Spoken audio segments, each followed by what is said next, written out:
మూడు రాష్ట్రాల్లో BJP party అధికారంలోకి రావడాన్ని స్వాగతిస్తూ కల్వకుర్తి వెల్దండ ఆమనగల్ బీజేపీ నాయకులు కలిసి కల్వకుర్తిలోని హైదరాబాద్ చౌరస్తాలో టపాసులు కాల్చి స్వీట్స్ పంపిణీ చేసి సంబరాలు ఘనంగా జరుపుకున్నారు.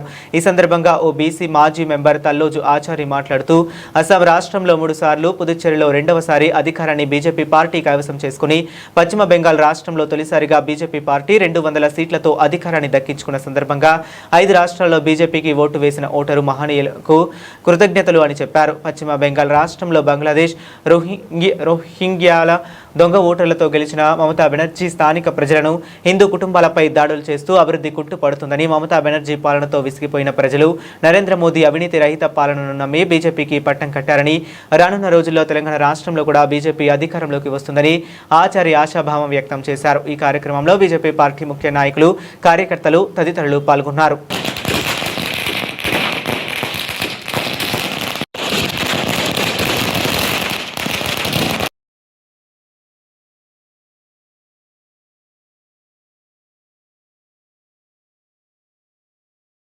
माता की जय, भारत माता की जय.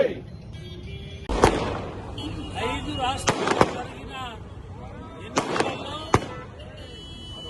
అస్సాం, పశ్చిమ బెంగాల్, పాండిచ్చేరి ఎన్డీఏ నరేంద్ర మోడీ నేతృత్వంలో విజయ దుందుబి భోగించడం భారతదేశ ప్రజలందరూ కూడా ఇవాళ ఎంతో ఆనందంగా ఉన్నారు. పశ్చిమ బెంగాల్ గెలవడం భారతదేశ ప్రజలకు అదొక పెద్ద రక్షణగా మారింది. భారతదేశంలో ఇలా సనాతన ధర్మాన్ని నాశనం చేస్తున్నటువంటి స్టాలిన్ ఉదయ్ స్టాలిన్ ఇలా గంగల పట్టుకపోయిందంటే అది సనాతన ధర్మం యొక్క శాపమే అని ఇలా వాళ్ళు గుర్తుంచుకోవాలి.